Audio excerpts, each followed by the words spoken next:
ರಾಜ್ಯದ ರಾಜಕೀಯದಲ್ಲಿ ಆಗ್ತಾ ಇರುವಂತ ಬೆಳವಣಿಗೆಗಳ ಮಧ್ಯದಲ್ಲೇ ಈಗ ಯಾರಾದರೂ ಪ್ರಮುಖವಾಗಿರುವಂತ ನಾಯಕರು ಒಂದು ದೇವಸ್ಥಾನಕ್ಕೆ ಹೋಗಿ ಬಂದ್ರೆ ಅದಕ್ಕೆ ಅರ್ಥಗಳಲ್ಲ, ನಾನಾ ಅರ್ಥಗಳು ಬಂದುಬಿಡುತ್ತೆ. ಸೊ ಈಗ ರಾಜ್ಯ ರಾಜಕಾರಣದಲ್ಲಿ ಸೆಪ್ಟೆಂಬರ್ ಕ್ರಾಂತಿಯ ಬಿರುಗಾಳಿ ಎದ್ದಿದೆ. ದುರ್ಗಾ ಪರಮೇಶ್ವರಿ ದೇವಿಯ ಮೊರೆ ಹೋಗಿದ್ದಾರೆ ಪರಮೇಶ್ವರ್. ಶ್ರೇಯೋಭಿವೃದ್ಧಿಗಾಗಿ ಪ್ರಾರ್ಥಿಸಿದ್ದಾರೆ ಗೃಹ ಸಚಿವ ಪರಮೇಶ್ವರ್ ಅವರು. ಮನಃಶಾಂತಿ, ಕಂಟಕ ನಿವಾರಣೆ, ದೀರ್ಘಾಯುಷ್ಯಕ್ಕೆ ಪ್ರಾರ್ಥನೆಯನ್ನ ಮಾಡಿದ್ದಾರೆ. ಮುಂಜಾನೆಯಿಂದ ಚಂಡಿಕಾ ಹೋಮದಲ್ಲಿ ಪರಮೇಶ್ವರ್ ಭಾಗಿಯಾಗಿದ್ದರು. ಉಡುಪಿ ಜಿಲ್ಲೆ ಕಾರ್ಕಳದ ದುರ್ಗಾ ಪರಮೇಶ್ವರಿ ದೇವಾಲಯದಲ್ಲಿ ಪ್ರಾರ್ಥನೆಯನ್ನ ಸಲ್ಲಿಸಿದ್ದಾರೆ.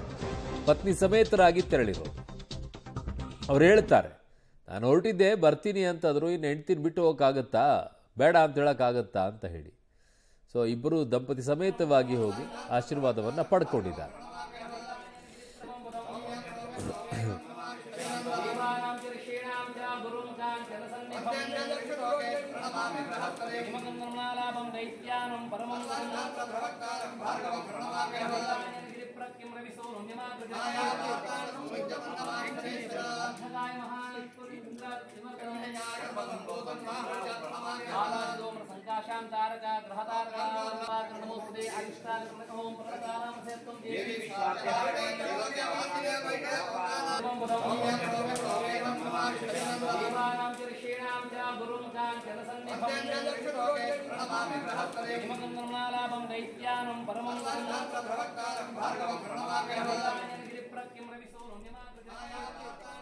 ಒಂದ್ ಕಡೆಗೆ ರಾಜ್ಯ ರಾಜಕಾರಣದಲ್ಲಿ ಸೆಪ್ಟೆಂಬರ್ ಕ್ರಾಂತಿ ಅಂತಿದ್ದಾರೆ, ಇನ್ನೊಂದು ಕಡೆಗೆ ಮುಖ್ಯಮಂತ್ರಿ ಬದಲಾವಣೆ ವಿಚಾರದಲ್ಲಿ ದೊಡ್ಡ ಮಟ್ಟದಲ್ಲಿ ಚರ್ಚೆ ನಡೀತಾ ಇದೆ.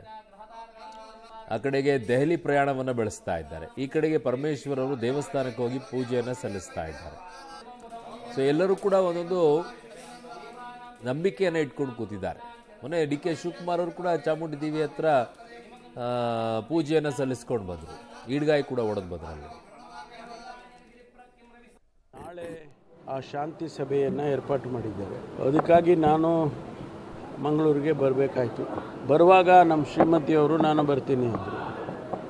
ಶ್ರೀಮತಿಯವರು ಬರ್ತೀನಿ ಅಂದಾಗ ಬೇಡ ಅನ್ನೋಕ್ಕಾಗಲ್ವಲ್ಲ, ಹಾಗಾಗಿ ಬಂದೆ. ಅವ್ರ ಜೊತೆಯಲ್ಲಿ ದುರ್ಗಾ ಪರಮೇಶ್ವರಿ ತಾಯಿಯ ದರ್ಶನ ಮಾಡಬೇಕು ಅಂಥೇಳಿ ಬಂದಿದ್ದೇವೆ.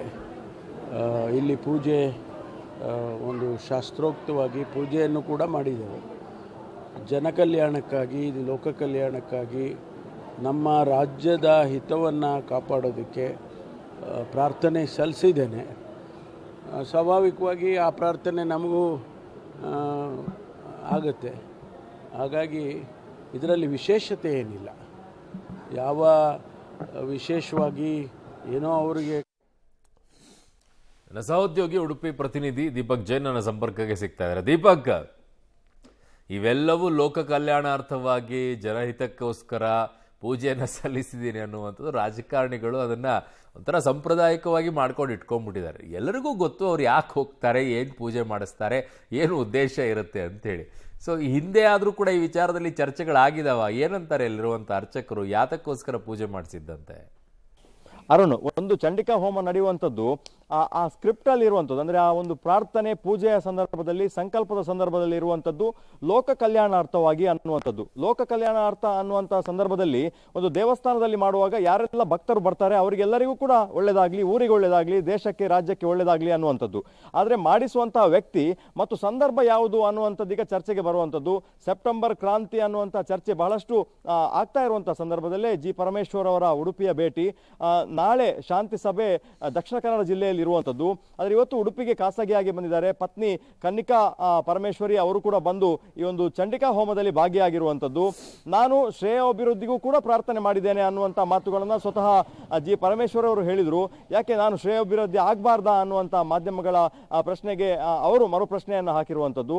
ಅದರ ಜೊತೆಗೆ ಚಂಡಿಕಾ ಹೋಮ ಮಾಡಿಸುವಂಥ ಸಂದರ್ಭದಲ್ಲಿ ಸಾಕಷ್ಟು ಅವರ ಎಲ್ಲ ಕೆಡುಕುಗಳು ನಿವಾರಣೆ ಆಗಲಿ, ಅವರ ಆಯುಷ್ಯ ವೃದ್ಧಿ ಆಗಲಿ ಅನ್ನುವಂಥ ಪ್ರಾರ್ಥನೆಗಳು ಇದ್ದೇ ಇರ್ತದೆ.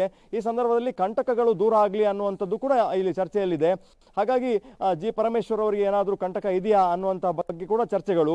ಈ ಸೆಪ್ಟೆಂಬರ್ ಕ್ರಾಂತಿಯ ನಂತರ ಏನಾದರೂ ತಾವು ಬಯಸಿದ್ದೀರಾ ಅನ್ನೋದಕ್ಕೆ, ಯಾಕೆ ಬಯಸಬಾರ್ದು, ಆದರೆ ನೀವು ಏನು ಬಯಸಿದಿರಿ ಅನ್ನುವಂಥ ಪ್ರಶ್ನೆಗೆ ಅದನ್ನು ನೀವೇ ವಿಮರ್ಶೆ ಮಾಡ್ಕೊಳ್ಳಿ ಅನ್ನುವಂಥ ಮಾತುಗಳನ್ನು ಕೂಡ ಜಿ ಪರಮೇಶ್ವರ್ ಅವರು ಹೇಳಿದರು.